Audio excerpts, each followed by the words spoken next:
दिल्ली में इस वक्त सियासी पारा चढ़ा हुआ है। नीट परीक्षा में धांधली और धर्मेंद्र प्रधान के इस्तीफे की मांग पर प्रदर्शन का मामला अब और उबाल पर आ गया है। 20 जुलाई को संसद मार्च के दौरान छात्रों पर बल प्रयोग और फिर पीएम आवास के बाहर राहुल गांधी, प्रियंका गांधी और अन्य विपक्षी नेताओं को हिरासत में लेने की घटनाओं ने मॉनसून सत्र में राजनीति को और गर्म कर दिया है। संसद सत्र के तीसरे दिन कांग्रेस और विपक्ष ने छात्रों के मुद्दे को लेकर बड़ा प्रदर्शन किया। नेता काले कपड़े पहनकर और काले झंडे लेकर संसद भवन पहुंचे। सदन के अंदर भी इसी मुद्दे पर जोरदार हंगामा हुआ, जिसके चलते कार्यवाही कई बार स्थगित करनी पड़ी। मीडिया से बात करते हुए प्रियंका गांधी ने कहा कि उनके साथ पीएम आवास के बाहर जो हुआ ये बड़ा मुद्दा नहीं है। असली मुद्दा देश के छात्रों की आवाज है और सरकार को उनकी बात सुननी चाहिए। हमारे साथ जो हुआ वो इररिलेवेंट है।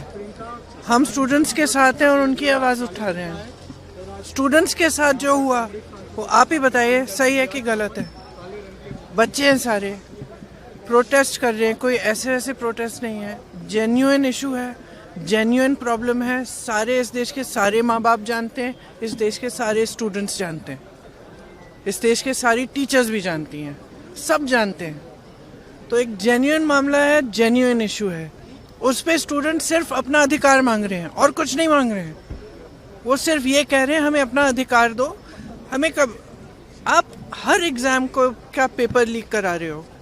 बच्चे इतना संघर्ष करके पढ़ाई करते हैं, अपने लिए एक फ्यूचर देखते हैं, आप उस फ्यूचर को बिगाड़ रहे हो। दरअसल मंगलवार शाम राहुल गांधी, प्रियंका गांधी, अखिलेश यादव समेत कई सांसद पीएम आवास के पास धरने पर बैठ गए थे।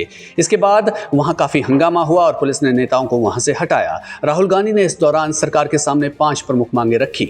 इनमें सबसे अहम मांग शिक्षा मंत्री धर्मेंद्र प्रधान के इस्तीफे की थी। साथ ही उन्होंने नीट मामले पर सदन में गृह मंत्री के बयान देने और छात्रों के मुद्दे पर विस्तृत चर्चा कराने की मांग की। वहीं शिक्षा मंत्री धर्मेंद्र प्रधान ने कहा कि सरकार नीट पर चर्चा के लिए पूरी तरह से तैयार है और समाधान निकालने के लिए प्रतिबद्ध है, लेकिन उन्होंने राहुल गांधी पर आरोप लगाया कि वो छात्रों के मुद्दे पर राजनीति कर रहे हैं और उनका इस्तेमाल कर रहे हैं। उधर जंतर मंतर पर कॉकरोच जनता पार्टी के बैनर तले प्रदर्शन कर रहे छात्रों और कार्यकर्ताओं का कहना है कि जब तक धर्मेंद्र प्रधान का इस्तीफा नहीं होता उनका आंदोलन जारी रहेगा। अब सवाल यह है कि क्या सरकार और विपक्ष के बीच इस मुद्दे पर कोई समाधान निकलेगा या फिर मॉनसून सत्र में ये टकराव और बढ़ेगा।